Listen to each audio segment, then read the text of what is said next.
welcome back to Cast Me to Hell with me, Seb. And with me, Robbie. And here we are on episode 49. And we are visiting Nosferatu. It is 100 years since this German silent film was released, so we thought we'd celebrate it with a special episode dedicated to its 100-year anniversary. I think, obviously, this is the oldest film we've covered on the podcast so far. Absolutely, yeah. But I also think this is the oldest film that I've actually seen. I don't know about you, Seb, but had you seen this before, or have you seen an older film? I don't think I've ever watched it all the way through. Obviously, anyone's seen like clips and stuff like that. In a lot of horror films, there's clips of this film. But when I did film studies at uni, I did study like certain parts of this film. And I have seen older films than this because I know the films of George Méliès, who was the known French director who pretty much created the landscape for cinema kind of thing, the whole idea of stop motion and camera play and stuff like that. Like he created all of that. He's technically the one who made the first ever horror film as well, George Méliès. Oh, what is it? Well, technically, I mean, we say first ever horror film. Now they say first ever horror film, but technically short film. When we're talking about it, and it's was it The Night? I'm trying to remember. The House of the Devil. That's it, not Night of the Devil. The House of the Devil. What year? 1896. Fucking hell, man. Yeah. So like the most thing that George Méliès is known for is the classic. Is where you see the rocket fly into the moon's eye. That's the first ever proper things like, obviously before that you had like the train moving towards the people in the tent, that kind of movement, or the horse jumping kind of thing that something that was played into. I don't know if you saw the trailer for Jordan Peele's Nope. Yeah, I saw that. But it had the horse running, like that was the first ever movement. But George Méliès is the one that really turned it from just like images of interesting things into this kind of landscape of, oh, look at the tricks, look at how we can tell a story with this. It's not just images of the world around us, we can actually tell a story with this. So he created a whole load. Like if you search for like the first ever horror films and stuff like that, it's just tons of George Méliès films before you get to other horror kind of other people who made, so Cave of the Demons, and you've got an early one, The Hunchback of Notre Dame, not George Méliès, but that was probably the earliest of a longer kind of horror film, like 36 minutes long. Things like The Golem or The Cabinet of Dr. Caligari. I've heard of this, yeah. In 1920, like 67 minutes. That's when we were starting to get. But the longest before Nosferatu, because Nosferatu has a fair length to it, is The Phantom Carriage, which is kind of a fantasy horror film. But Nosferatu is probably the one that most people would see as the first fully fleshed out horror film, I'd say. Yeah. The story was there, the ideas were there, and it was based on a classic text. Wow. I mean, that's the thing that stuck out most to me was obviously when I first this is the first time I've viewed this film, and obviously I've like you, I've heard of a lot of it, and I've seen a lot of the classic images and clips and bits of the soundtrack and stuff like that. But for the most part, this is the first time I've actually sat there and watched it, and I was kind of amazed at the runtime. Because apparently there's a 63-minute version and then there's a 94-minute version, and that's the one that I watched on Shudder, was the 94-minute version, and just the length of the film was something that kind of really stuck out to me at first. There was kind of a lot that I kind of did notice, and it was this, like you said, it's a product of its time, but it is, there's bits that kind of looking at it now made me laugh, and there is, certain parts like that. But I think for the most part, it really is a product of its time, and you could tell that in the fact that there's kind of just one camera shot kind of used, and it's just it's a very it's just a static kind of average shot. There's no real, there's no zooms, there's no real following around. It's kind of it's really interesting to see it like that, and the way in which it's acted is also kind of so different to contemporary films, because it feels like you're watching a stage play. Everything is kind of is almost quite over exaggerated and is quite larger than life. They would have done that in theaters and stage plays because, they have a large audience who need to be able to see it. If you're sitting all the way up in, in the balcony, or you're all the way back at the stands, you need to be able to see what's happening. And I think you can see that is still kind of kept in this, even though obviously it's it's not a talkie, is it? I don't know what they would. It's a silent film. It's definitely not a talkie. It's not a talkie, yeah. But before we got to the talkie era. Yes, before we got to the talkie era. And another thing that I didn't actually realise was that I always thought Nosferatu was its own kind of original story. So I found it quite interesting when it first opened up, and it did say that it is kind of an adaptation of Bram Stoker's Dracula, which I believe was in 1897. I think that one came out. But for some reason, I couldn't find out why there were the name changes and the location settings. I thought it might have been to do with copyright. I have the information for you. Thank you, sir. I have found that out. It's got quite an interesting history behind it. If I step back a step, because I remember you messaging me during watching it, saying that you mentioned feeling quite classy. Yeah. Because you were watching this like silent symphony of because it is like a Nosferatu, like a symphony,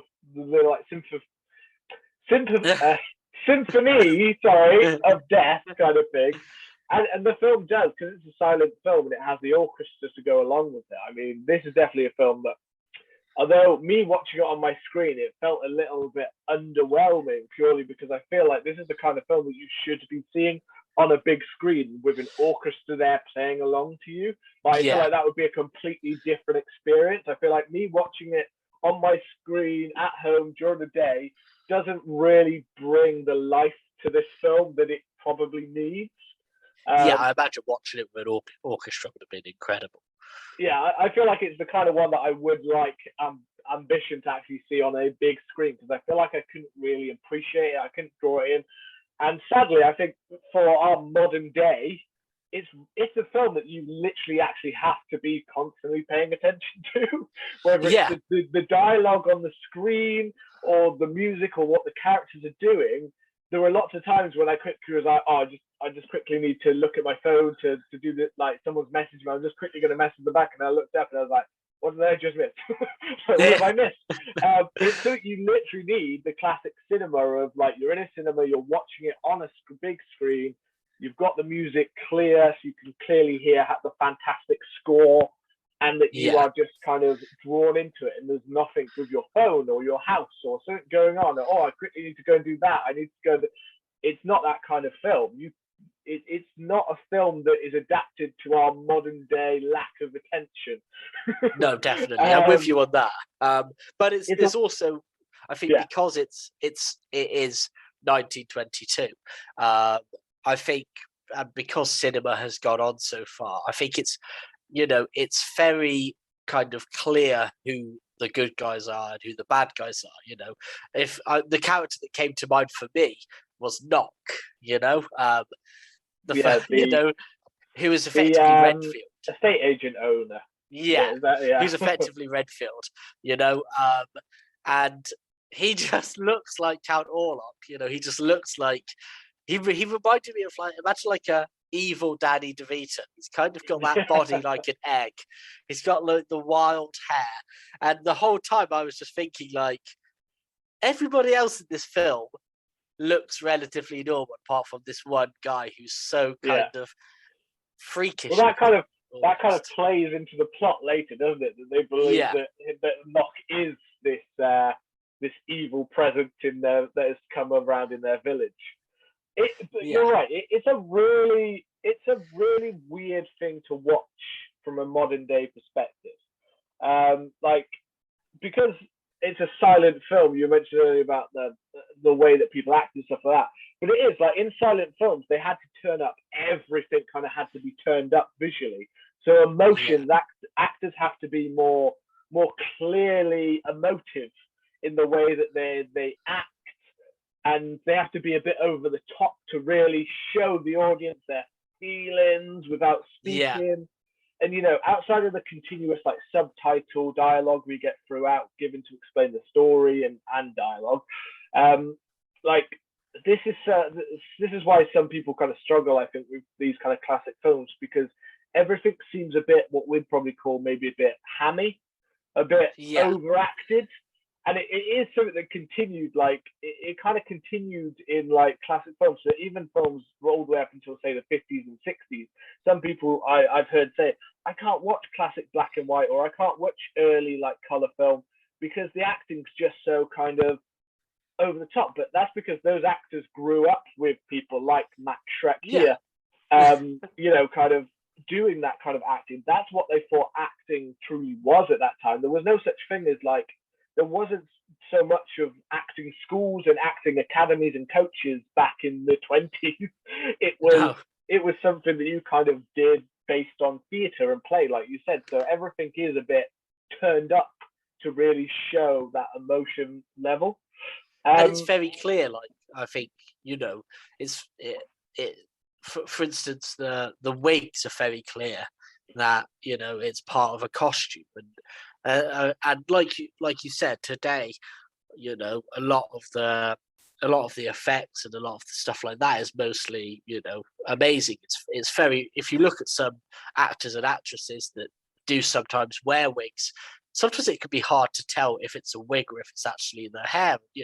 Costume and prop designs are kind of so far advanced now that we have that. But back then, it's very clear where, who's wearing a wig, and it does have this kind of stage play feel to it. But then I guess that's part of the charm to it. Like you said, that's how it was when these films were coming around. Most people probably wouldn't have had a chance to go to the cinema to see films as much. It wasn't like, we had blockbusters coming out all the time. You would it was an event back then. It was it was classic. It was a classic thing to get to go. It was a very classy affair. You know what I mean? 1920s, people used to dress, like, not, they don't do it anymore, but in the theatre until, for quite a long time, people would go to the theatre dressed up. And in the cinemas as well, people would still go to the theatre, like cinemas, theatres. They would go dressed up in their classiest clothing, and it would be a real event. It's not like it is now, where you could literally show up in your Adidas tracksuit, just like lounging about, like basically eating like looking like you've been in an absolute state all day long. Like, yeah, I think we should bring it back, going to cinemas in like tuxedos and top hats, like Bugs Bunny and Daffy Duck and stuff like that. Just walking into the cinema. Yeah, wearing, you just have a tux on every time. A tux, cake. A cake? A cake. A tux and a cake. That sounds good too, a tux and a cake. And a monocle. Yeah. There were some moments in this film where, I messaged you. So like we said, I don't think we can really go through scene by scene. It is basically Dracula, but so we'll go through, we'll pick our highlights and stuff like that. And so there was a scene for me where I keep wanting to call them by the Dracula names. Do you want me to give you the? So it's Thomas Matter, isn't it? So we've got I'll go in a little bit. I'll go into the history of why this film is so mixed, and the copyright problem and the way it was made, and why it is a Dracula ripoff kind of thing. I'll go into that in a little bit, but for now, so we've got basically Dracula is Graf Orlok, or Count Orlok as many call him, and that's obviously Max Schreck. There are hideous walking corpse with bald, pointy head, pointy teeth, and long fingernails. Jonathan Harker becomes Thomas Tucker, who is our kind of main protagonist that we kind of follow for a lot of the film. So that's Jonathan Harker in the original story of Dracula. Mina Harker is Ellen in this version. So again, the Mina Harker of Bram Stoker's Dracula is Ellen. Renfield is Knock. So Renfield, that kind of crossover of who is he and what is he in that way. And then Van Helsing in this version is Professor Bulwer. Yeah. Bulwer. So that's kind of the change up that they did with the cast. And one of the many things that they did to kind of thinking that they could just slightly tweak from the Dracula story to avoid copyright that I'll go into in a little bit. So anyway, what was saying? Sorry about that. Well, so obviously we get it where kind of Hutter is passed off to go to Transylvania because some Count Orlok, from Transylvania does it. And one of the title cards that comes up reads, Count Orlok, his lordship from Transylvania, would like to purchase a nice house in a small town. And then it kind of says, it will take a bit of effort, a bit of sweat, and perhaps a bit of blood. And it's just like how it is. But then there's a scene where he's on his way and he kind of gets to this inn, and he says that he's got to go to see Count Orlok, and this is the point where I messaged you, and because the whole film, we say it's in black and white, but the version that I watched kind of had this yellowish tint over it. I imagine yours was the same. So it wasn't completely black and white. It had this yellowish kind of tint over it. And there's a scene where he's in the inn and the innkeeper says, you can't go out now. The werewolf is roaming the forest. And I'm 99% sure that, because basically they show an animal in this forest, just roaming around. Like a fox. I'm not. Well, this is what I think it was.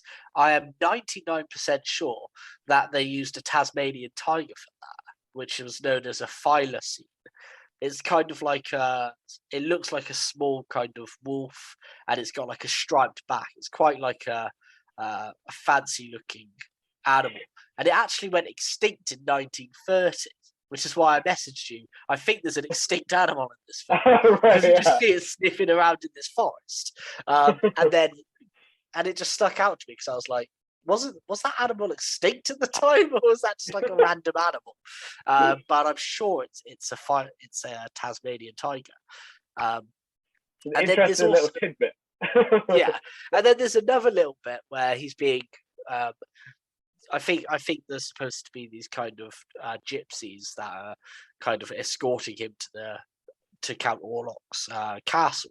Obviously, in later versions, it's one of his kind of like thralls who's kind of escorting Jonathan Harker, but Hutter is taken, and I am sure, and I don't know if this was just a problem with the setting or something, but I'm 99% sure that one of the people was in blackface.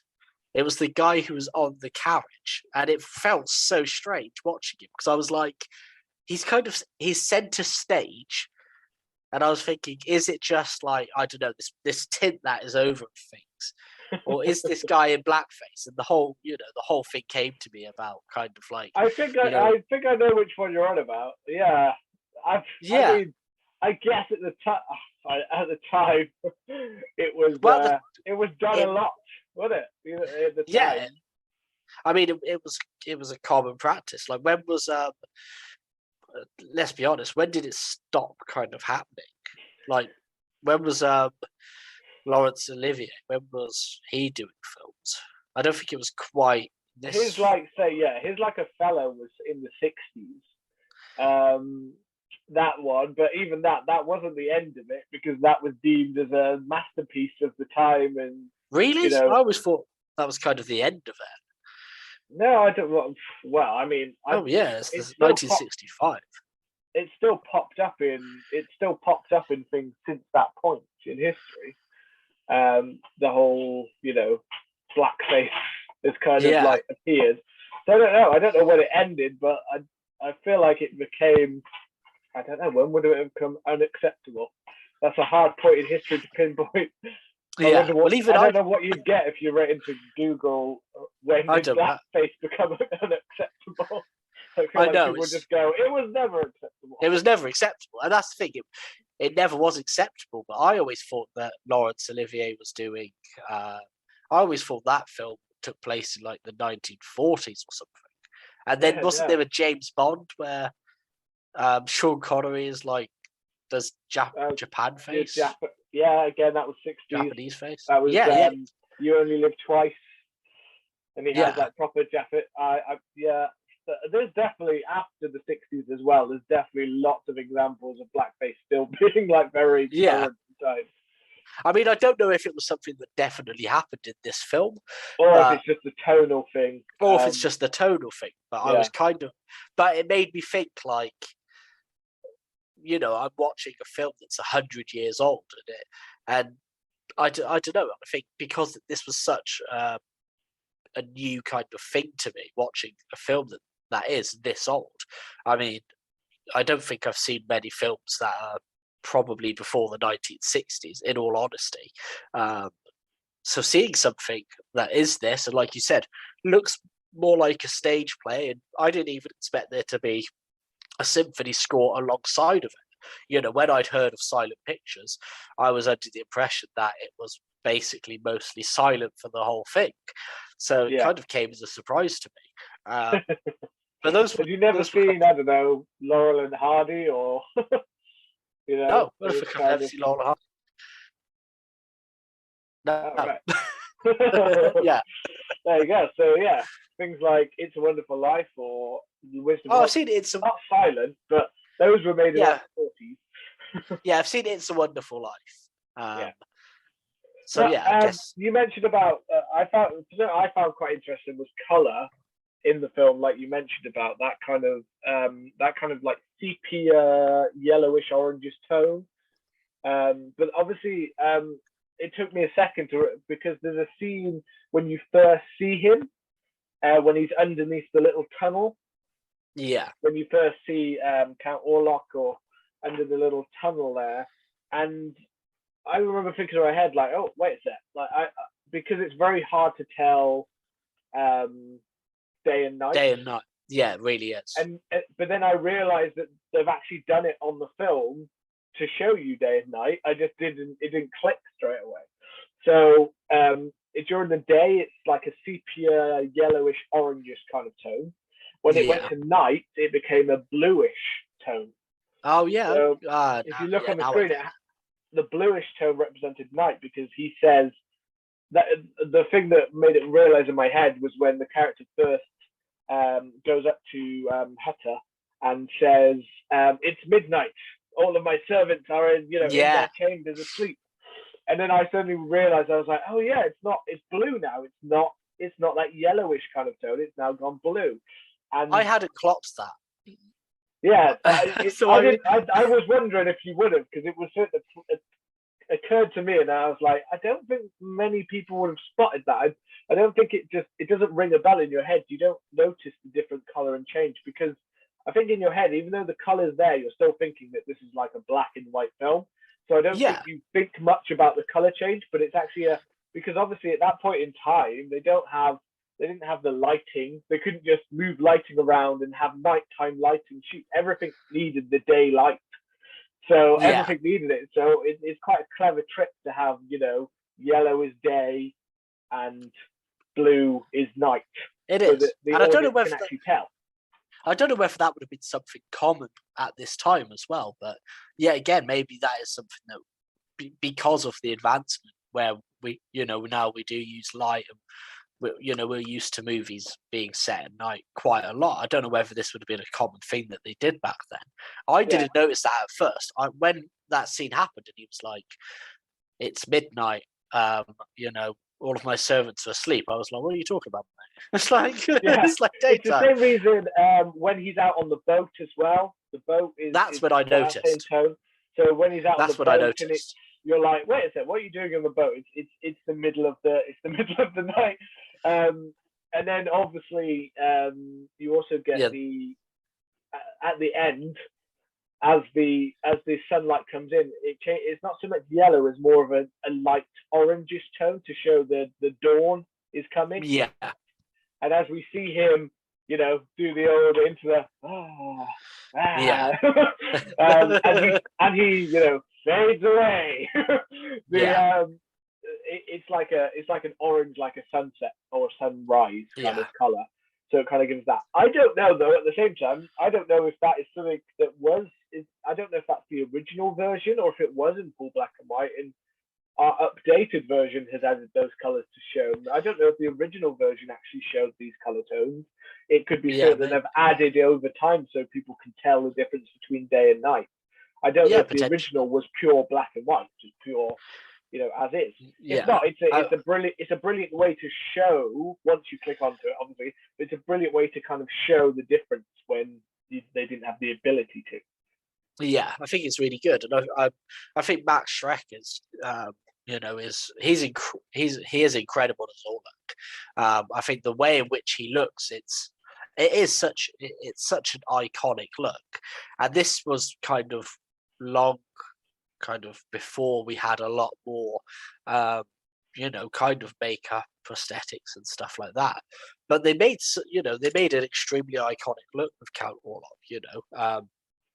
Especially kind of later adaptations of Dracula, such as Bela Lugosi and I can't remember off the top of my head now. Saruman, Christopher Lee, Gary Oldman, Gary Oldman. All of them kind of portray him as being more handsome and more charismatic and this kind of stuff.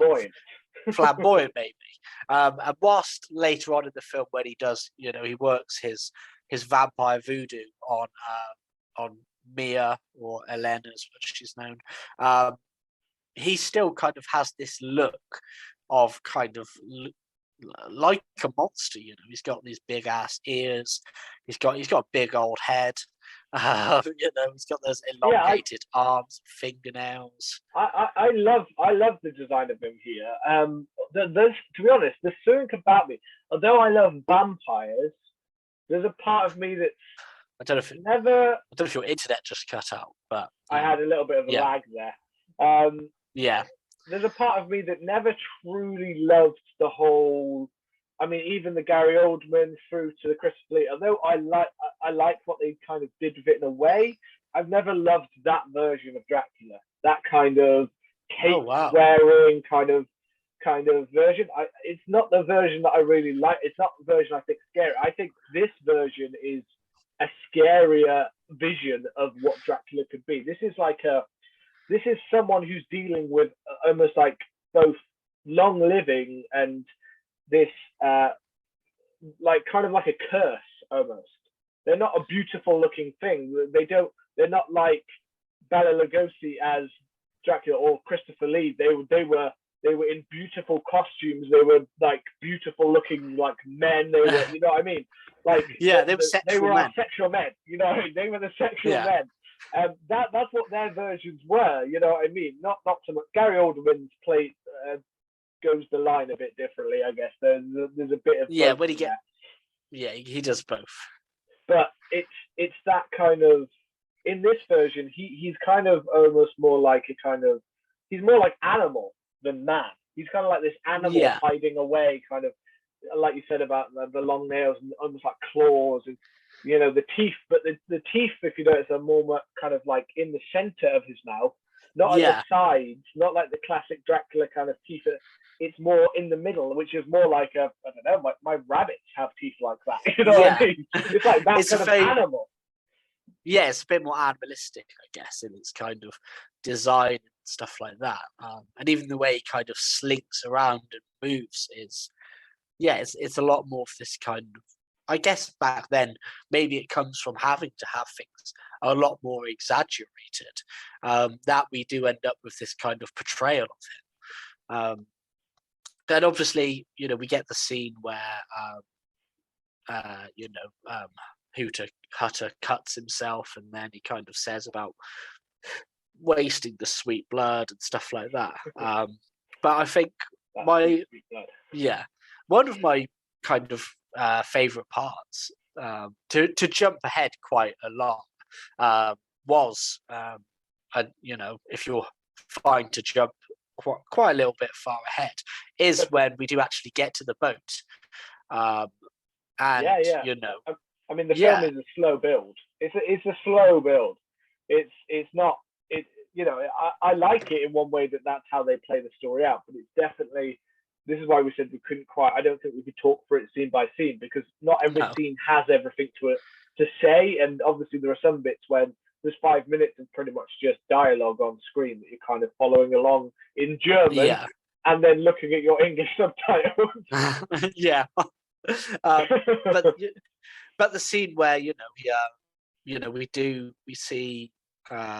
we follow the boat. I can't remember the name of the boat, but we see that. We see it says that kind of one of the sailors is taken ill, and then eventually they all kind of start to drift off, and that's where we when we're only left with two, the captain and the first mate. I think it says day by day the sailors dropped, with puncture marks in the necks or something like that, and that it's just the first mate and the captain left, and then when he I think I'm not sure which one it is that kind of goes downstairs, but one of them goes down with the axe and discovers all of the coffins. And then we get the iconic scene of Count Orlok kind of rising up from his coffin. It's such an amazing shot. And I would imagine at this time, like, you'd be shitting yourselves, man. Oh yeah. It's an easy thing to forget that this character must have been so scary. Like this is probably one of the few first really mainstream horror films to be seen, kind of thing. Yeah. So this is terrified you. So what some of you might think, oh, it looks a little bit silly, although I'd say that one shot especially, I don't think that I think that still looks awesome. That still looks iconic as ever. I don't think that one comes across cheesy. He looks scary. The slow movement up, how visually how to create that must have been, because this was before even stop motion was a major. Like as I said before, there were parts like George Méliès, but that was to create a 3-minute short film, not to create a whole film where you had to lot of these. I know that they had to do things they had to do film cells on top of film cells to kind of lay them on top of each other to create that quick movement. So they came up with some techniques in this film that we used for decades after. But I don't know how they would have done that, because, like you said, you can't see wires or anything like that, and it looks as if it's just such a smooth transition. It's not choppy, It looks so smooth, him kind of rising up. But it's such it's such an iconic scene, and I think it's just amazing how we just how and like you said, all of the kind of the deaths in this and stuff like that were all kind of off screen, but it's still the implication, and it's something. It's a building, like I said about the slow build, but when it actually starts to get to the deaths and stuff, it becomes a proper kind of. There's lots of deaths, and I think at that point in time, especially, you start to get more and more anxious about what's happening and why is it happening, and questions about what is going on and them happening. And I love the links to the Black Death. Yeah. As he arrives at the town, they start saying that the plague was spreading, and it's amazing. So the bites are just and again, it links to that whole idea of his teeth, like I said before, kind of rodent-like teeth. So the marks wouldn't be like the classic one where you've got two wide marks far apart. The marks on the necks are more like the classic kind of rat bite. So they've really thought about at the time that the time, because this is meant to be more like the 1800s kind of point. They're thinking about the Black Death, and they're thinking about the plague, and they're thinking about how can we play this out. The idea that Nosferatu was the Black Death. It's so cool. And again, Nosferatu, and that's another thing I said about the Dracula thing. Nosferatu is such a cooler name than Dracula. I'm throwing it kind of is, isn't it? I kind of Nosferatu, Dracula. Yeah, Dracula. That's how I think. But it doesn't. I never thought Dracula sounded scary, but Nosferatu, that sounds scary. Well, I think Dracula sounds good as a name for an individual, but Nosferatu sounds better as for like a name as a vampire. You know what I mean? Like, the Nosferatu. You know, it's quite a terrifying name, isn't it? It is. It's good. I loved that part, but yeah, I love that part. There's a part when, you know, obviously, and again, this is like jumping ahead a little bit, but when he's in the town and they're living in the village and stuff. But just to link to that part about the Black Death, I loved one shot when you see all the pallbearers coming down the street. There's like 4 of them in a row behind each other, and the coffins are just starting to pile up. Obviously, this is once he's there, and the body count is starting to get much larger. Yeah. But I loved that shot, the shot of them coming down the street like that. I was like, that is such a beautiful shot. Yeah. And there were some things that kind of did, I'm not going to lie, just absolutely creased me up. Particularly the letters that Thomas Hutter sends to Ellen. I can't remember what they're like, but they're basically just like, I'm alone in this strange castle, and it's very weird. And then the next one's like, this is literally one. After my first night in this castle, I found 2 large bites on my neck. From mosquitoes? From spiders? I don't know. It's kind of like just getting worse and worse. What kind of spider do you think is doing that kind of bite on your neck? If it's his bite, I know. But I think it's a. I mean, in one way, I'd say I assume it's a lost in translation kind of thing, where translating it into English, it sounds like very stunted English. Like all of the writing, like the way it's written and stuff like that, all sounds quite like. This doesn't sound like something that someone would actually say. This doesn't read like real dialogue. It's so funny. That's not how someone would write a letter. It's quite humorous. I mean, the Hutter character in general, I feel that he is. We were talking about that over-exaggerated, emotive kind of. His character is very over-exaggerated. The actor kind of portrayed it in a very kind of. His eyes are wide, his arms are thrown up, he's excited. You can really tell he's excited. He's jumping around and he's so happy. Yeah. If he's terrified, he's like falling to the ground and he's like, no! Like, be gone, beast! Yeah, it literally is so like in your face. I loved it, but yeah, to modern day, it seems quite hilarious. Yeah, I mean, the thing that jumped out for me was like, imagine getting somebody from the 1920s who watched this and then just being like, do you want to watch something like Avengers: Infinity War? And just seeing like all the CGI, being like, oh my god, I feel like their brains will explode. Yeah, is that thing like level up? What did I see? They just think it was real. I swear to God, they would think that what they're seeing is so real. Because like our minds can't it's like when we watch, if we watch something that's been newly created with CGI or something like that in a certain time period, so like Avatar or something like that, you see it and you're like, fucking hell, this seems like the most realistic things I've ever seen. Yeah. Or even in video games, like if we see something on PS4, we're like, fucking hell, this looks so photorealistic. And then suddenly, like 5 years later, you look back at it. And because the technology's changed and your brain has now got used to an even more photorealistic kind of, you look back at it and go, oh, that doesn't look so real anymore. That looks kind of cheap and crap. It's because our brains are constantly like evolved through time to see it in this way. So if you showed someone from the 1920s, I swear to God, like, they'd have like a seizure. Their brain would just shut down. Like going back to what you were saying, though, it's true. Like I remember getting a PS2, like my older brother Chris getting a PS2, and I remember playing Onimusha Warlords and being like, which was a launch game for it, and being like, oh my god, this is like photorealistic. Like nothing's ever got to like. this is the peak of graphics. Nothing's going to get better than this. And then looking back like 20 years later, it's like, oh, I could probably do that on my iPhone now. You know what I mean? I could just play that on that. You know, it's true. Like we kind of adapt to kind of where the technology is at the moment, and then we kind of struggle to think like, how can we top this? And you'd be watching Nosferatu in 1922, like, how could you possibly top this? How could you make a creature more disgusting than Count Orlok? How could you make this better?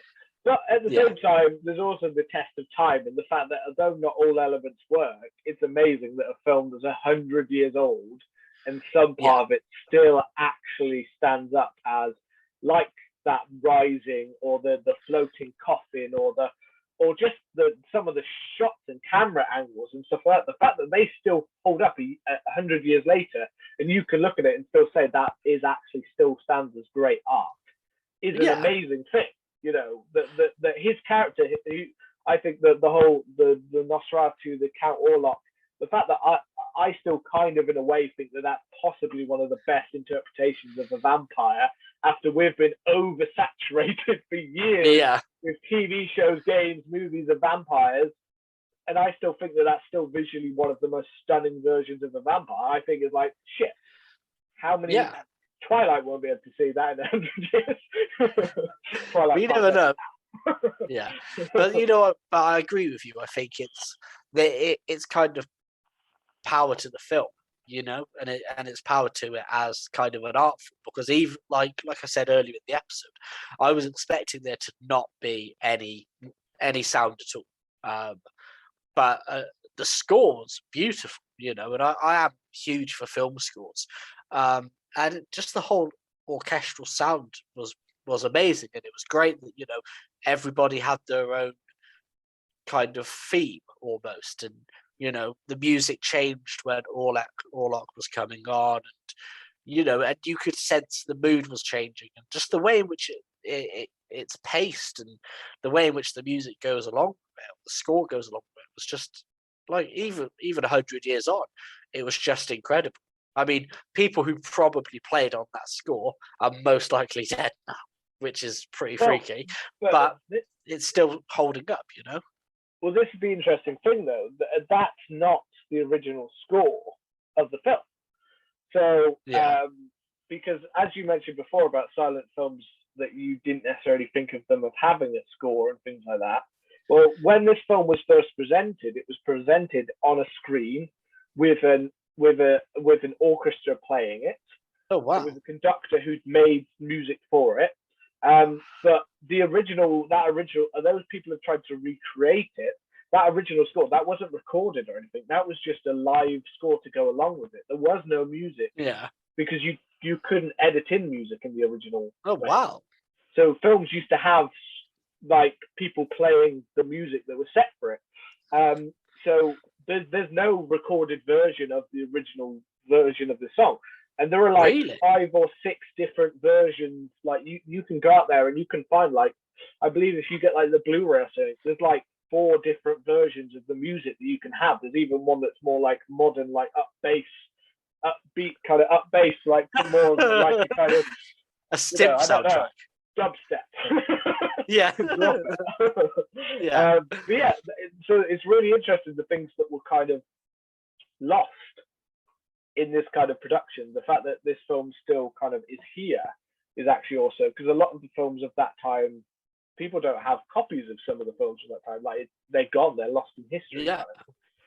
So it is really interesting. But, I mean, to be fair, so I mean, it's a German film, 1922. So obviously post World War One, and you know there was a lot of art that was destroyed in kind of, you know, in World War Two. So it is. It's a testament to the power of the film that it was able to kind of survive and that we can still watch it today, which is kind of, I find it amazing that, you know, 100 years on, I am now watching this for the first time, and you know, it's kind of incredible that 100 years ago people would have been watching this for the first time, and there's still people who will be discovering this for the first time.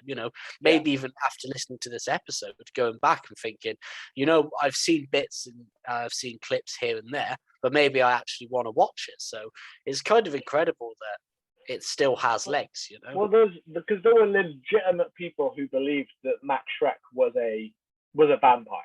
Like, there's a legitimate, like, at the time, people believed he really was, but there was actual legitimate conspiracy that he was such a kind of a strange kind of person that they believed that he actually was a vampire. His last name, for instance, Shrek, and not the not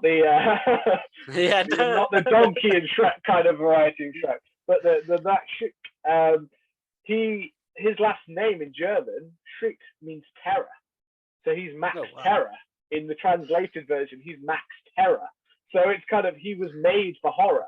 There's even a John Malkovich and William Dafoe film where William Dafoe plays Max Schreck, which I haven't seen, and I definitely want to watch it, where they took this concept of the idea that there was so much idea surrounding that he might really be a vampire, that film is both how they made Nosferatu, but they've also mixed in the plot idea that in this version, though, Max Schreck really is a vampire. That's why they're wanted. Yeah, that's what the story about is. It's not a legitimate biography about the film. It's actually I heard about mixed that together. I heard about it. It was awesome, but yours is. Is it Shadow of the Vampire? Isn't it? Yeah. So I probably want to check that film out now. The Shadow of the Vampire. I mean, it had William Dafoe as Max Schreck.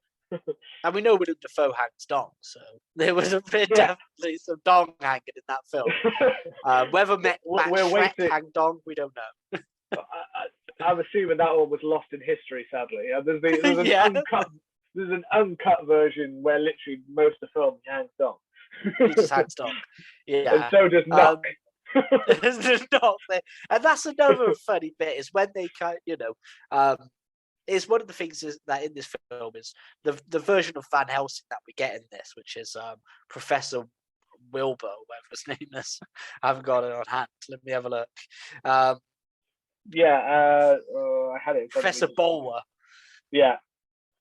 I love that there's a scene where they're looking at the bodies and he's like, here's this man dead. Puncture wounds to the neck. We have a vampire, sir, like that, and all the gentlemen around are like, yes, a vampire, 100%. And it's like, one, I like the fact that everybody's just like, oh yeah, it's definitely a vampire. Whereas in a modern day film, if you were like, there's a vampire, people would be like, nah, don't be stupid. Fuck off, mate. And then the second one is, then they're like, Knock's a bit weird looking, isn't he? And then they chase him, and they start throwing rocks at him. Yeah, no, I love the part with the professor where he keeps showing his students like the Venus flytrap, and he shows them a range of different animals, and every time he shows them the different animals and creatures and microbiomes and all those kind of elements, every time he gets to the same conclusion pretty much of like a vampire. It's like he's continually having to make the same point. I love it. Kind of hunter. Like a vampire, like he has to prove. He's already proved it, and yet he still continues to prove it. Like, do you see how everything's like a vampire except the vampire? That's actually a vampire. I love that bit with the Venus flytrap because he's like, look how it lies in wait. Yeah, and it seduces its prey, and then it gets it, and then it's just like a vampire. And I was like, okay. Okay, I get it, man. You're obsessed. So I was thinking, as we've mentioned about the war, and we've mentioned about this being Dracula. So I feel like this is a good point to kind of give us that little history kind of input, fun facts behind the creation, because a lot of people, because like even people that haven't seen it, I think know Nosferatu. They know that imagery of Max Schreck as Count Orlok kind of there hanging over, or that rising image kind of thing. And most people obviously assume that it's the original horror film and things like that, which we've already mentioned. It's not quite, but it's close. And it kind of probably is the first fully fleshed out kind of horror film. But a lot of people stated, that this is the first ever vampire film, and this is the first ever adaptation of Dracula, and and also that this is the only reason that vampires.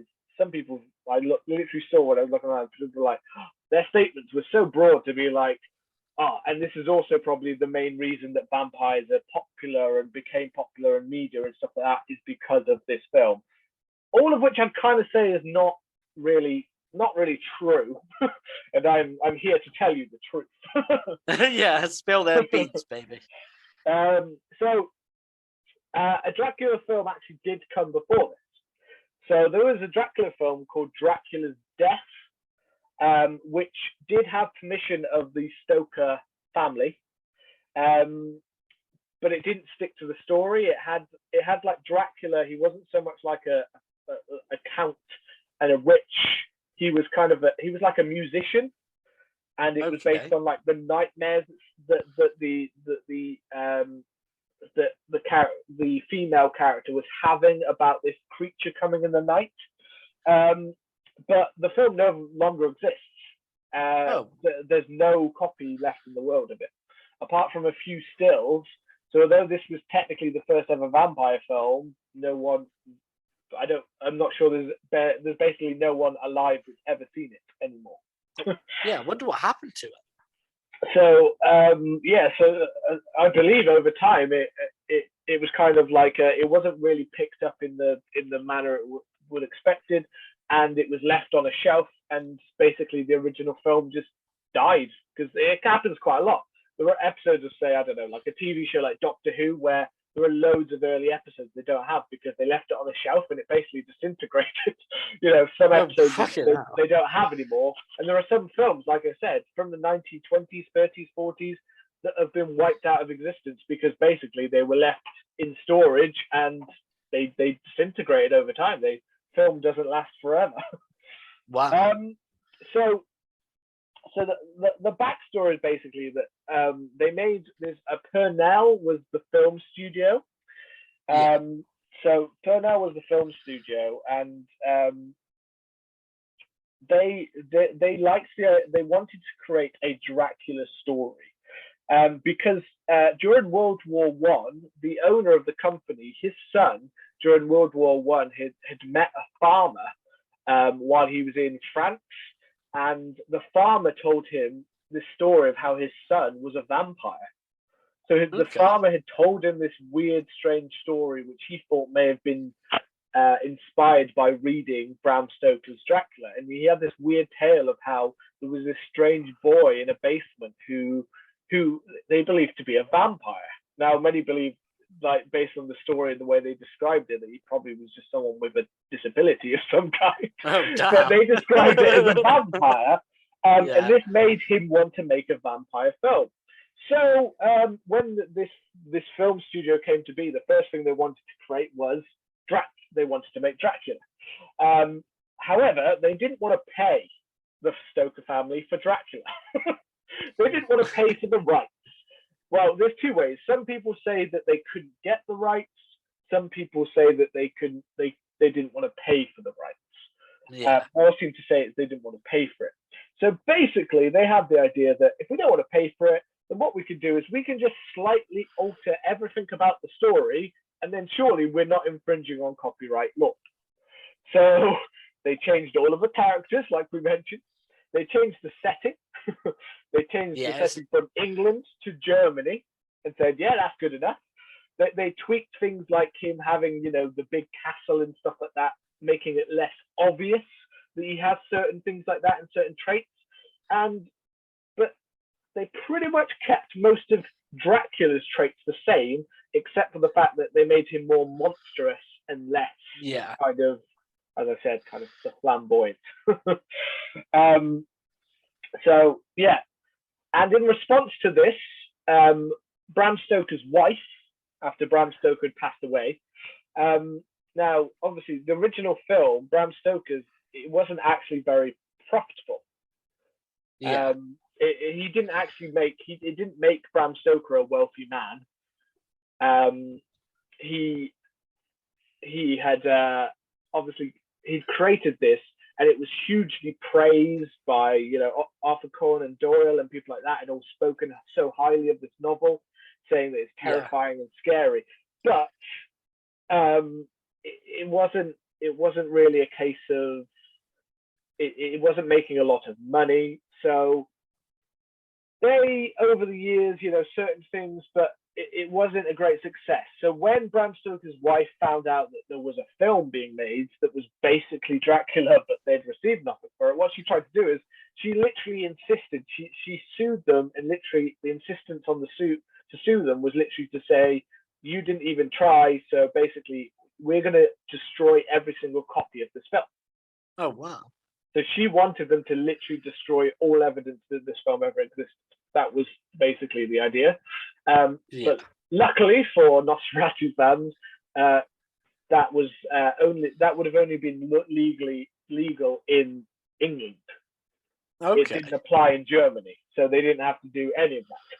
They could release it in Germany. I believe that's why it didn't really have as much of a release in England, because it was banned in that way. But in other countries around the world, mainly in Germany, it was, you know, it was seen and viewed and, you know, terrified the masses.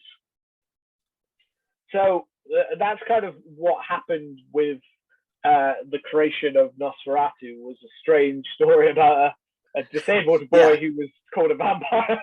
That's so weird. And, you know, so yeah, all of those weird things, you know, about, you know, vampires, and like I said, like the people kind of say it was like that Nosferatu is what made vampires popular, but really, I'd say if we went back to the original novel, I wouldn't say, like people say, we wouldn't have the vampire culture we do today without Nosferatu. I'm not completely. We might have a different landscape, but you can't say that this never would have become. People would have picked up Bram Stoker's Dracula again, and people would have ran with the idea, even if we didn't end up with Bela Lugosi or Max Schreck's versions. We would have had vampires. Yeah, I do think they would have, because the original novel is that strong. And I mean, vampires, you know, are, you know, not so much kind of these days, but because there is less kind of folklore. Although, you know, I did see something interesting the other day that says, you know, modern like urban folklore is kind of a lot different. But then back then, you know, there was a lot of talk of kind of, you know, vampires, and kind of there was a lot more of that kind of urban folklore that did go around. And vampires are something that is in, you know, quite a lot of cultures. I don't know why, but you know, when you're just like, you do those random Google searches and you're like, is this real? And you look at, you know, cases of people who have been reported to have been vampires, and there's legends all over kind of Eastern Europe and the UK, even in our first campfire tales. We spoke about the vampire rumor in London in the 70s. And there's African folklore around vampires.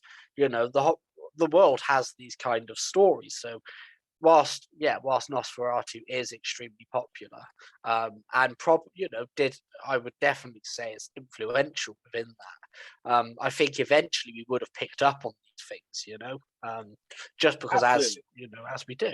Just animals in general kind of inspire these kind of folklore, you know.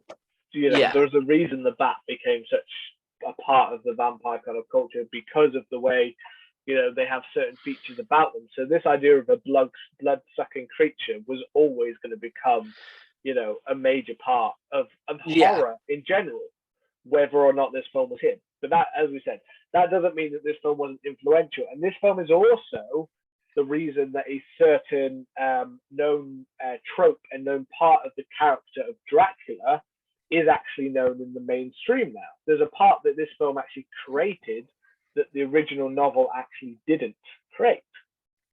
I'm going to guess what it is. Go on, go. I'm guessing it's him being destroyed by daylight. Yes, that is the one. Yeah, I always remember that.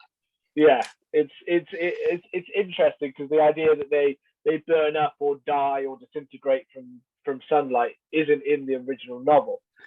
It's implied in the original novel that they kind of get weakened by sunlight. Yeah.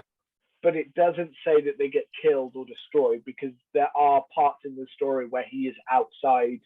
It's believed, like it's red as in daylight, in the daytime kind of thing. So that this is one part, but I think that's become such a major. That is a major thing for the vampires. The idea that sunlight destroys them, like some of them, a lot of the whole plot, or the only reason we've been able to destroy them in certain horror movies is due to getting to daylight. That's all they've had. Yeah, definitely. I mean, and it is, you know, we'll go to the ending because, like you said, absolutely, it is. Yeah, it is. It's such a, you know, it's such an iconic moment. You know, he's, you know, we read that it's kind of different where he has to be like sucking a maiden's blood whilst the sun hits to be truly destroyed, and I believe that's revealed in a book or something like that. There's just a book. I think the professor just has like a book of vampires or something like that. Yeah, again, he's fucking obsessed, and it, you know, it's that bit where, you know, he's kind of you know, he buys the derelict house opposite, and he's kind of through that, the kind of bar, you know, the bars on the window, that kind of iconic look thing where he's kind of staring out, he's hypnotizing Eleanor, and it you know what it really reminded me of. It was because the look himself, Count Orlok, is very kind of, you could see that Salem's Lot. I can't remember the Count's name in Salem's Lot, but definitely inspired by Nosferatu, that version. By Count. So this, and that is, you know, it kind of comes from this scene where, you know, Nosferatu, Count Orlok, is kind of making Mia open the window, and then he kind of glides through. You know, it's such a, it's just such like this iconic image, you know. And as he kind of gets stuck in, you know, the sun comes through, and then he kind of disintegrates. You know, he hits that thriller and then disintegrates. It's the modern day equivalent of like hitting a dab and then like dying of a heart attack. You know what I mean? It's just so. I mean, at the time, this probably would have been amazing to see. You know, because like you said, I think it's that how they used to mix over an actual kind of like two different stills, wasn't it? Two different images to make it so that the background stays, but he disappears when they kind of overlay them. So it would have been, you know, it would have been amazing to see, like imagining, you know, when a bit later with the Universal monsters, when they saw the Invisible Man, you know, it's that kind of thing that they must have done for that. It just looks so fantastic.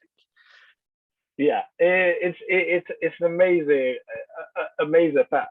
I do really love the fact in this with his character, especially as we're at the end kind of thing. One thing I do love is the fact that he kind of shows a slight love for Ellen, but he can't fight that animal instinct inside of him, and that is ultimately his downfall. It's a classic part of a story, of a tale. Obviously, links in Dracula within that, but it is still a classic part of a tale. This kind of the downfall of the creature, but the love is kind of shown quite here as well. So I do love that part of the story.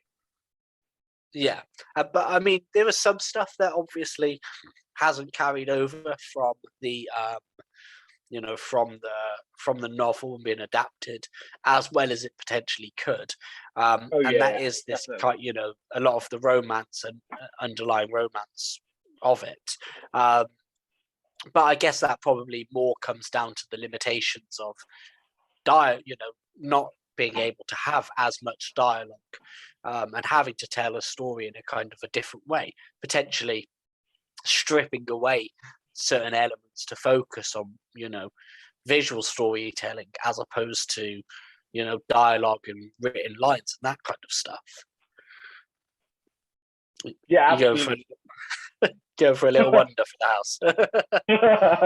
We got a little bit of a connection where I haven't seen Robbie's video in a little while. So yeah, it's all right. It's all right. I think we've kind of summed up our ideas there. We're just seeing if it would change anything. But yeah, so those on if you see this on a video, you'll see me walking around kind of moving with our cymbal kind of playing in the background. I was just having a little mooch around to see. I don't know what suddenly caused a little bit of a drop there. I can still hear you clearly though, so that's the important thing. So if you're listening on audio, you should be fine. On video, you might have a bit of a frozen screen. Yeah, I mean, but either way, I completely agree with that. And again, I'll go back to that. I love that part at the end where it explains basically that the Black Death has gone and that people are getting better and cure. Like they believe there was like a cure, and really that like the idea that Count Orlok was that Black Death. I loved that part. That's such a good idea of bringing to real into this kind of story. Yeah, it's great. I mean, is there anything else you want to mention whilst we're talking about it? No, I know I looked. I asked people earlier, but I only got a few kind of people just saying that that this was such a legendary film and an iconic film, and someone mentioned about Nosferatu, which I think they might have been referring to the TV series, because there was a short-lived TV series with that F4A2 kind of thing. So I think that's what they were kind of referencing on our social media. People like the Friday 13th section and stuff like that. Some of the people on our Insta. But yeah, apart from that, I feel like this is one that maybe quite a lot of people in the horror community may know. But I wonder, have you ever seen it? And that's going to be interested. Come and tell us. I mean, so over on the Twitter social media lounge at CMTH Podcast, I did put out, the only reply we got was from Once Upon a Nightmare podcast. So go check them out. And they'd actually recently watched it themselves, and they said that there was a great story behind it with Bram Stoker's wife, which we obviously covered earlier, about her trying to get the film to kind of be destroyed. And then I told them it's the oldest film I've watched, and they said that the oldest film they watched was a W.F. Griffith maybe, 1915, The Birth of a Nation. Which I've heard is a pretty dicey film from what I've heard. I think there's lots of kind of stuff that's a bit, uncomfortable to watch these days. That's all that I've ever heard about it. I don't actually know what it is.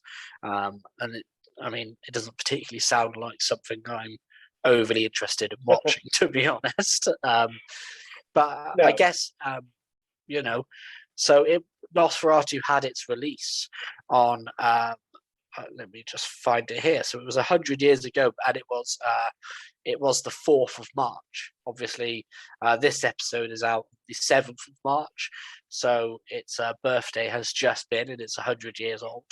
So I guess we would like to say happy century to Nosferatu. And if you've enjoyed the episode, as always, hit the subscribe button and leave us a lovely review. You can now actually review us on Spotify. They now have reviews, so please leave us a review on there. Remember to hit the following button or the subscribe button, and come and let us know what you thought of Nosferatu over on Twitter, Instagram, and TikTok at CMTH Podcast. And we will see you next week. Take care.